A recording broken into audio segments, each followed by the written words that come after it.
Indian general elections, the voting process celebrating India's democracy, the world's largest democracy, began yesterday. As many as 91 constituencies out of 543 went for polling. A total of 14.21 crore electors in phase 1 exercised their right to vote except these fellow Dalit citizens. Yes, two Dalit citizens, Ram Prasad and Rani Gautam, did not cast their votes yesterday. They alleged that they were humiliated by the Election Commission officials and were not allowed to cast their vote. The incident happened in Kairana constituency, Shamli, Naya Bazar in Uttar Pradesh. The voters said they were not allowed to cast the vote despite their names being present in the voter list. One of them, while narrating the incident to a reporter, broke down. He also alleged that he was not allowed to vote because he was a Dalit. Vote नहीं डालने दे रही, कह रही कि इससे नहीं डलने की। इससे नहीं डलने की? हाँ क्यों? हमने कहा ये मानता है सरकारी राशन कार्ड है, इससे वोट क्यों नहीं डालने दोगे? अच्छा, तो पर्ची भी तो है आपके पास? हाँ, पर्ची भी है। कह रहे कि इससे नहीं डलेगी। अच्छा, लिस्ट में नाम है ना अंदर? लिस्ट में नाम है, सब कुछ है। अच्छा, और वोट भी आई हुई है, सब चीज है, और वोट नहीं डालने दे रहे। कहाँ के रहने वाले हो? शामली, नया बाजार। अच्छा, कहाँ पे है आपका बूथ संख्या? 40, जिसमें में। कौन सी है बूथ संख्या? 40। क्या मामला हुआ आज? हम दलित होने के कारण। अच्छा, क्या कह दिया आपको? पर्ची तो है ना आप पे मतदान की? क्या कह दिया आपको अंदर जाए हुए? क्या कहा? वोट नहीं गिरती। Authorities, however, said that the men were turned away because they did not carry their voter ID cards. According to a news agency ANI, security forces in Kairana fired in the air after several people reportedly turned up to vote without voter identity cards. Around 25 to 30 people without proper documentation turned up to cast their votes at a polling station in Shamli, and when they refused to leave the polling station, security forces opened fire. However, as it is seen in the video, both Ram Prasad and Rani Gautam are carrying their voter IDs. Then why were they turned down? In another incident of threatening the voters, Maneka Gandhi, the Union Minister of Women and Child Development, literally warned Muslim voters that if they do not vote for her, she may not work for them. Maneka Gandhi, who is contesting from Sultanpur this time, her son's traditional constituency, she said that the Muslim voters, it's all give and take. She said that it is not that the MPs keep giving and then losing in the elections because Muslims did not vote for them. She said the victory will happen with or without the Muslim voters and it is up to them whether to be a part of that victory. क्या बोलते हैं, important, जरूरी है। मैं जीत रही हूँ, मैं जीत रही हूँ, लोगों की मदद, लोगों की प्यार से मैं जीत रही हूँ। लेकिन अगर मेरी जीत मुसलमानों के बिना होगी तो मुझे बहुत अच्छा नहीं लगेगा, क्योंकि इतना मैं बता देती हूँ कि फिर दिल खट्टा हो जाता है। फिर जब मुसलमान आता है काम के लिए, फिर मैं सोचती हूँ कि नहीं, रहने ही दो, क्या फर्क पड़ता है। आखिर नौकरी सौदेबाजी भी तो होती है, बात सही है कि नहीं? ये नहीं कि हम लोग सब महात्मा गांधी के छठे औलाद हैं कि हम लोग आए केवल हम देते ही जाएंगे और फिर इलेक्शन में मार खाते जाएंगे।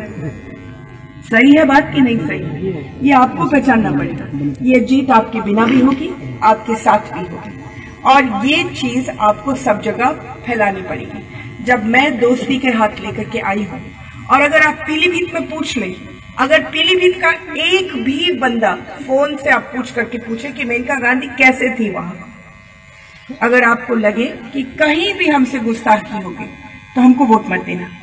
लेकिन अगर आपको लगे कि हम खुले हाथ और खुले दिल के साथ आए कि आपको कल मेरी जरूरत पड़ेगी, ये इलेक्शन तो मैं पार कर चुकी हूँ, अब आपको मेरी जरूरत पड़ेगी, अब आपको ये जरूरत के लिए नींव डालना है, तो ये है वक्त। आपका जब पोलिंग बूथ का आएगा रिजल्ट, और उस रिजल्ट में 100 वोट निकलेंगे और या 50 वोट निकलेंगे, तो उसके बाद जब आप काम के लिए आएंगे तो वही होगा मेरे साथ।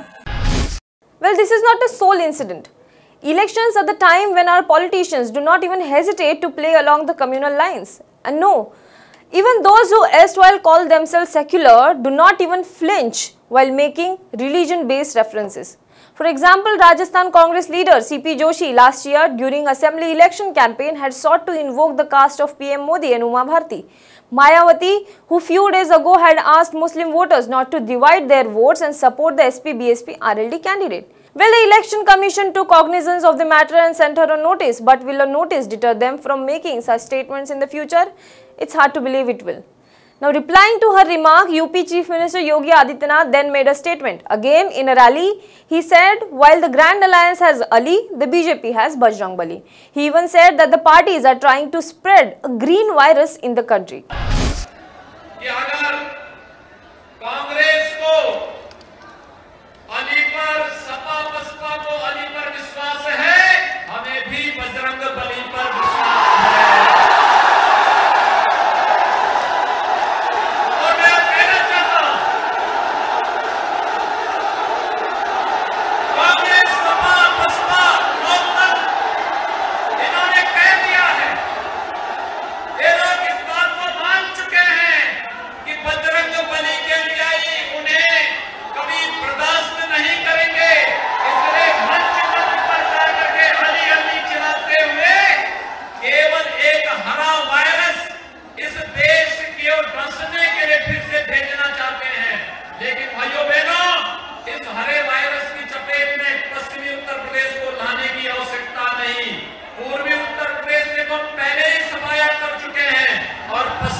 Well, virus or not, we definitely know what vicious sounds like.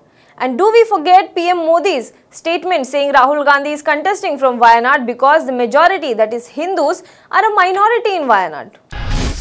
जिसको उन्होंने आतंकवादी कहा है वो अब जाग चुका है और इसलिए जिसको उन्होंने शांति प्रिय हिंदू समाज को भाईचारे की जिंदगी जीने वाले हिंदू समाज को पूरे विश्व को परिवार मानने वाले हिंदू समाज को आतंकी कह दिया, आतंकवाद हिंदू के साथ जोड़ दिया। इसके कारण अब उनकी हिम्मत नहीं पड़ रही है कि जहां पर मेजॉरिटी के लोग रहते हैं वहां चुनाव लड़ने की हिम्मत नहीं है। ये आतंकवादी हिंदू की सजा उनको मिल चुकी है और इसलिए भाग करके जहां मेजॉरिटी माइनॉरिटी में है वहां शरण लेने के लिए मजबूर हो गए। Well, the list goes on. The list is long. What is saddening is elections are supposed to be the biggest festival of our democracy. Why do candidates that want to be our future representative think it is fine to invoke somebody's caste, religion, etc. during election? Why are there no definitive checks on such statements? Think and do let us know what your opinion is in the comment box below. For more news and update, stay tuned to HW News. Now be the first to know about the latest updates on our new news app. Go on your Android or iOS, search for HW News Network. Download our app, choose the language you prefer to get updates in, and be up to date with the latest news.